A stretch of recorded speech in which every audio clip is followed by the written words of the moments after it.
No início do século XX, em uma Viena marcada por aparências impecáveis e sentimentos reprimidos, uma jovem entra no consultório de Sigmund Freud, sem saber que se tornaria um dos casos mais debatidos da história da psicanálise. Seu nome era Ida Bauer, mas ficou conhecida como Dora. Dora tinha apenas 18 anos quando começou o tratamento. Ela sofria de sintomas que ninguém conseguia explicar completamente: falta de voz repentina, tosse nervosa, desmaios, dores no corpo e um profundo mal-estar emocional. Para a medicina da época, isso era chamado de histeria. Mas o que era a histeria, afinal? Não era uma doença do corpo. Era um sofrimento da mente que se manifestava fisicamente. Um conflito interno que não encontrava palavras e por isso se transformava em sintomas. Dora vinha de uma família cheia de segredos e tensões. Seu pai mantinha uma relação ambígua com uma mulher casada, conhecida como Senhora K. Em troca, o marido dessa mulher fazia avanços inapropriados em direção a Dora.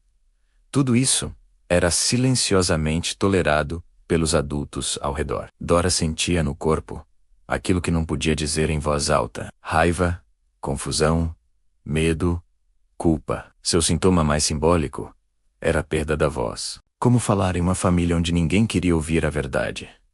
Freud começa a atendê-la.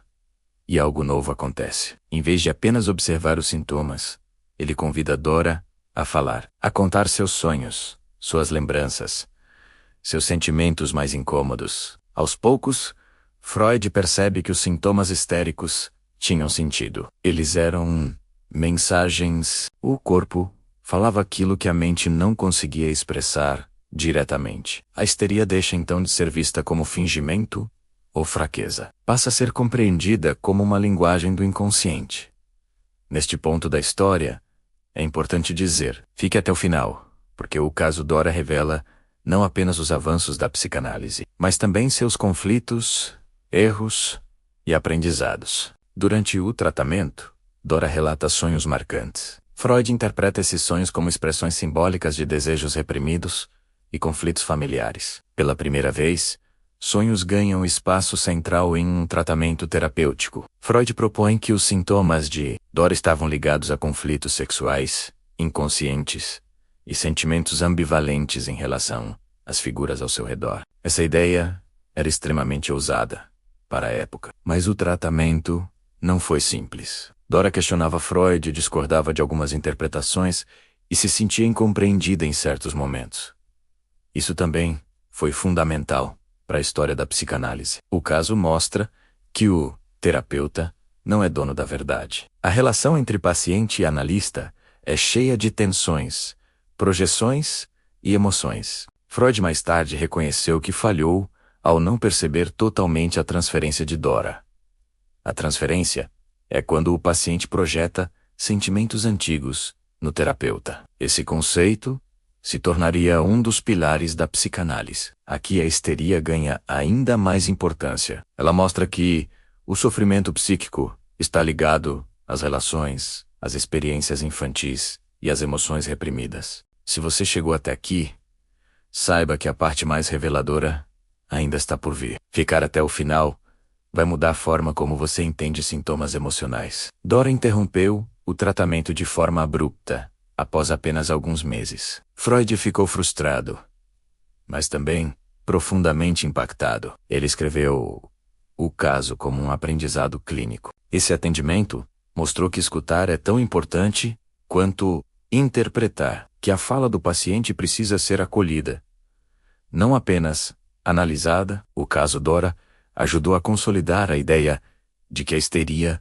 não era invenção, nem exagero. Era uma resposta psíquica a situações emocionalmente insuportáveis. Com Dora, a psicanálise aprende que o sintoma tem uma história, e que entender essa história é parte da cura. Ao longo dos anos, o caso foi amplamente debatido. Alguns criticaram Freud, outros ampliaram suas ideias, mas ninguém ignorou Dora. Ela se tornou símbolo da complexidade do sofrimento humano e da importância de dar voz a quem foi silenciado. Neste momento da história, fica claro porque você precisa ouvir até o fim. O impacto do caso Dora vai muito além daquele consultório em Viena. Hoje, Quando falamos de sintomas psicossomáticos, de ansiedade, de crises emocionais, estamos ecoando as descobertas feitas ali. A histeria abriu o caminho para entender que o corpo sente aquilo que a mente não consegue organizar. Freud aprendeu com Dora que o terapeuta também precisa se escutar. Precisa reconhecer seus limites e aprender com cada atendimento. Esse caso ajudou a construir conceitos como inconsciente, resistência, transferência e interpretação dos sonhos. Dora não foi apenas uma paciente, foi uma professora involuntária da psicanálise. Se você ficou até aqui, está prestes a ouvir o ponto final que conecta tudo isso com os dias de hoje.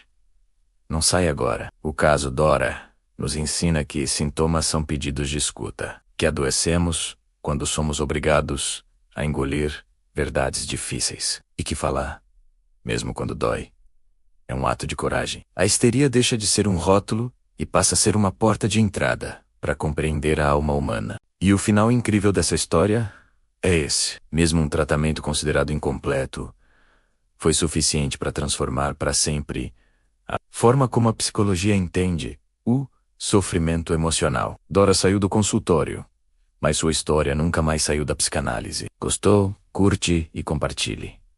Segue nosso canal para mais fofocas no divã. Assinado, o terapeuta.